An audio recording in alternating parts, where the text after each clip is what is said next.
Hello. So, first of all, thank you so much, Mugdha, for taking time out for this conversation. We all live in a digital era, and even in our personal lives, things have transitioned from the traditional devices, processes, lifestyles to a digital equal. With having that as a background, I'll introduce the topic of the day. It's an insight into application of digital engineering tools to build environment. With that, Mugdha, let's start. I have one starting question. What's the basics? So what is digital engineering? How would you summarize that for us?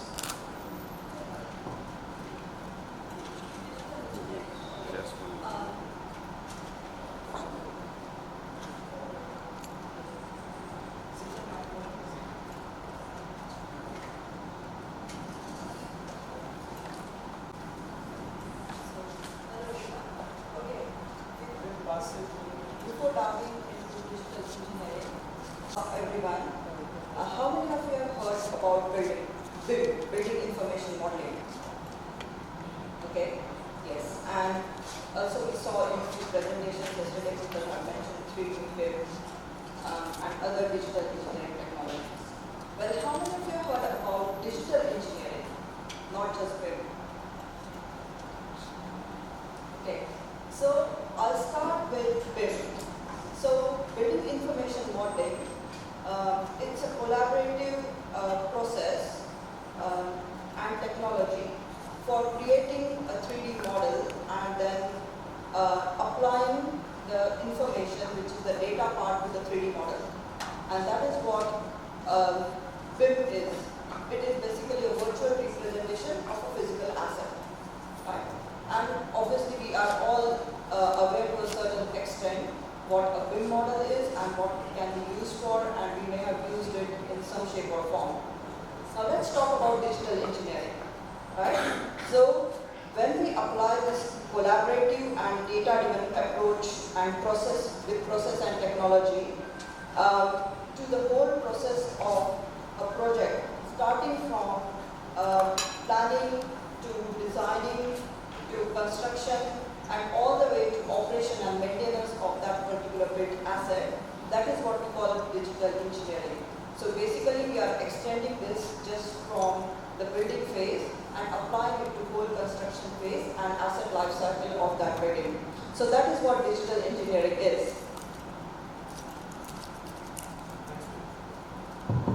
Thanks, Mugdha. I've heard you speaking about collaboration and data or digital information. Can you elaborate a bit on this? Okay, so I think collaboration and information management, they are the core aspects of digital engineering. We always think digital in terms of building and construction is always related to 3D models, but working on government projects, for us, data is more important. And not just data, but having that structured data. Because if you don't have good data, you can't use it properly. Right? Rubbish in, rubbish out doesn't make sense. And so this collaboration is only possible if we have that structured data. The ways to collaborate on a project. So let's consider any given build project. It could be your normal construction projects, infrastructure projects, even your temple projects, restoration projects, conservation projects, heritage, any kind of projects. The same concepts can be applied to all the projects. When we talk about all these projects, first thing we have is stakeholders. Project stakeholders comprise of your clients, we have engineers, we have designers, you have suppliers, you have builders working there, you have engineers, everyone is working on the projects. All of these stakeholders in some shape or form, they are creating some data and using data throughout the phases, different phases of the project. So what our approach towards this is, and we want to make this data available in a collaborative platform. We call this platform CDE, Common Data Environment. So if architect is producing some data, that should be available in a central-based platform. And amongst the stakeholders, whoever needs this data, they should be easily able to access that at a given stage of the project. Currently what happens is, if we don't have a common data environment, all the stakeholders, they work in different silos. They have their own, they produce their data, they keep it with themselves, and whoever needs, it is sent via email or shared in different forms. But rest of the stakeholders, they are not aware of, or they don't have any visibility or control of this data. So what we say when we have to collaborate is, we have this common data environment and all the data is stored in central space. All the stakeholders, they have particular security access to the data they need at that particular stage in time. This avoids duplication of data because that data is visible to everyone. People are no longer working in silos, and at end of the project, we just have single source of truth. Now, I also mentioned about information management when I was talking about definitions of digital engineering and BIM. So having just data put in a central environment which is accessible to everyone, that's not enough.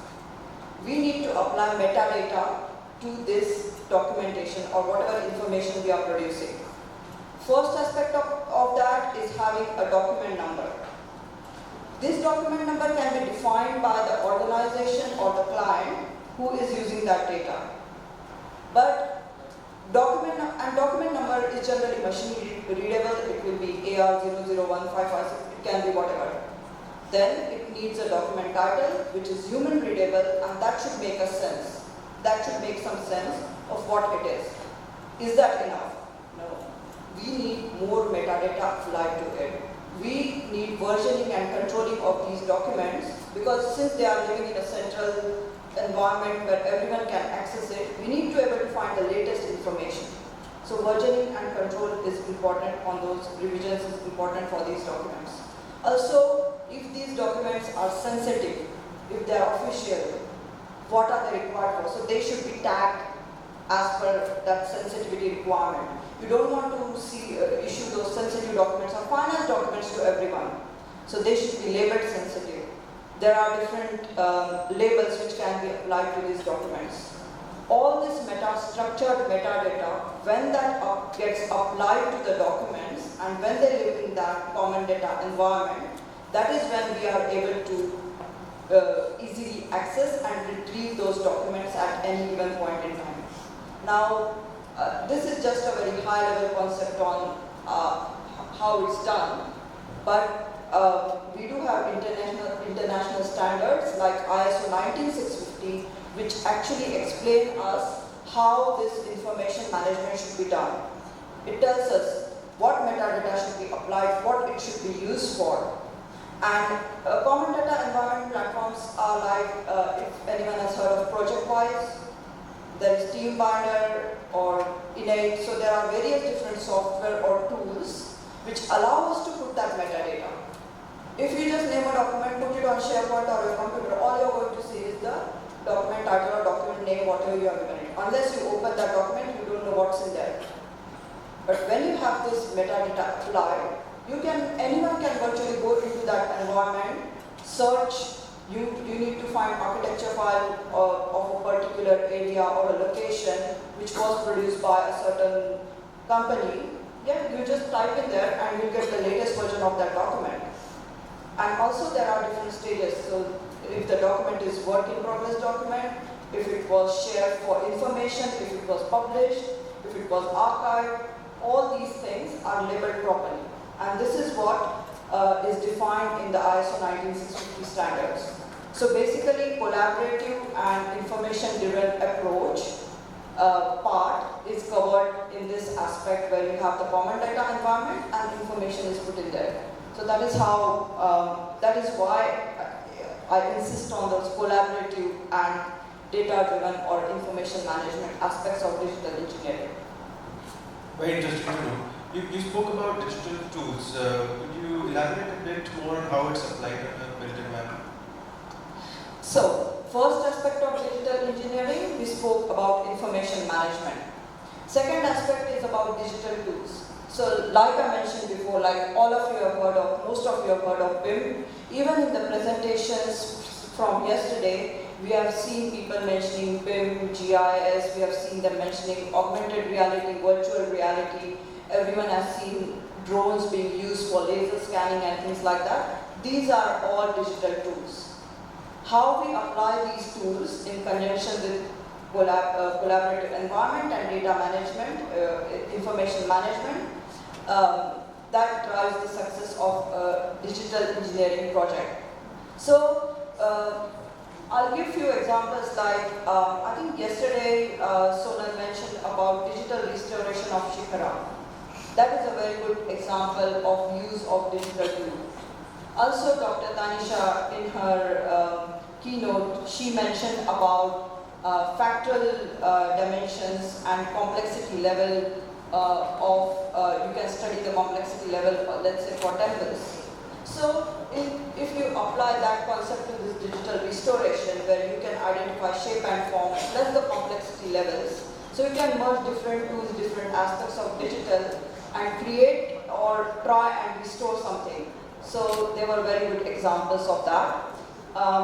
Other digital tools we can talk about. So let's say we have this building information model. What can you, again, any data that goes in this model, that should be defined as we define metadata for the information.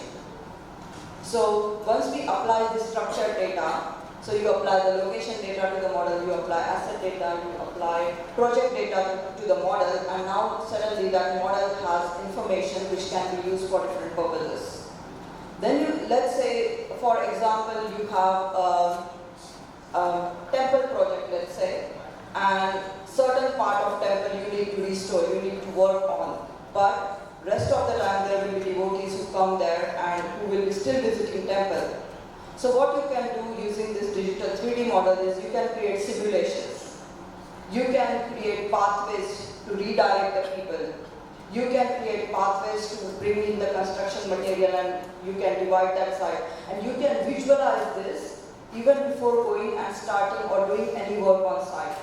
What this gives is financial, proper financial guidance to the stakeholders. They know exactly how it's going to work. You can do safety and health, safety checks through this model, through these simulations, and make sure that everyone is safe. The construction, the workers, the site, and the people who are visiting the complex. So, digital model or BIM model can be used for, a digital model can be a tool which can be used for simulation. Again, once you have a digital model and let's say you have a proper functioning temple structure or whatever, but you still need maintenance. And if I'm saying temple all the time because a conference is based on this, but basically you can apply this to any structure. So in a given temple, let's say it's in use, it's in proper condition, but there may be certain areas of the temple which have become a bit dilapidated and things like that. So using sensors and DE tools, you can do predictive maintenance on these aspects. So if there is prediction of heavy rainfall or something, you can actually do the simulation where you can see if that rainfall is going to affect this part of structure, if it is going to collapse, if it is in danger, and if it needs to be protected before that event. So this is predictive maintenance, and using different digital tools, this is what we can do. Wonderful. You spoke about GIS. Can you help us understand how that sort of platform can be used? Yeah. GIS is a very interesting tool, and I find it a very powerful tool because it is actually one of the tools that connects descriptive data with location-based data. And obviously, you can also add the layers of your 3D models or BIM models and the maps to it. So, the example I can think in terms of use of GIS is, let's say in India there are, I don't know, X number of heritage sites. So all these sites can be located on the GIS platform. what GIS platform allows you to add other layers of information as well. So the environmental layers, the nearby routes, the maps, the vegetation. So basically, if you go to all government departments and you can just grab their information from them, and you can add all those layers on this GIS platform. Once you have this map ready, and if you start work in certain areas, or let's say government decides to do a big project of infrastructure, then the department can provide these GIS layers and information to government, and they'll know which part has these culturally sensitive sites. So they can design their assets away from those sites. So it is very useful to make informed decisions very early in the project, even before we conceive the project. So that is the power of GIS, and we can also put 3D models on GIS platform. We can put 3D laser scan models there, and having that visual 3D representation on the GIS platform itself, that is like giving you extra information, because that will be supported by the data which applies to these models. That's GIS. Wonderful. How would you say can the principles of digital engineering be applied to a temple conservation project? Yeah, so on personal level or on a small firm or office level, we all can apply these digital tools to a certain extent or level to any sorts of projects. But if we are talking about heritage sites or archaeological sites or something like that, a better way to do this at an organization or a government level is first, based on the international standards, we should create a framework, a digital engineering framework for those particular kind of projects. Because all projects are different, the data needed for those projects are different. So my infrastructure project is going to need different kind of data that goes into my 3D model or that goes into my common data environment. But for archaeological or heritage project, that data is going to be entirely different. So what the organization needs to do is define those standards, define that data, and right from the start of the project, that information should be provided to all the stakeholders. Once they receive this information, they should validate that and then use that for their projects. So I've seen this transition in Australia as well, because digital engineering is, in last 10 years, it is more prominent and it is now becoming business as usual. But as soon as government started mandating the standards, the uptake of digital has gone up. If you try to do it at small levels or office level, it does work, but then the impact stays there. It doesn't apply to the whole industry. So I think creating those standards or framework is the first step in starting the digital journey. Absolutely. So with that, thanks Dr. Mugdha. I'll request if there is any questions from the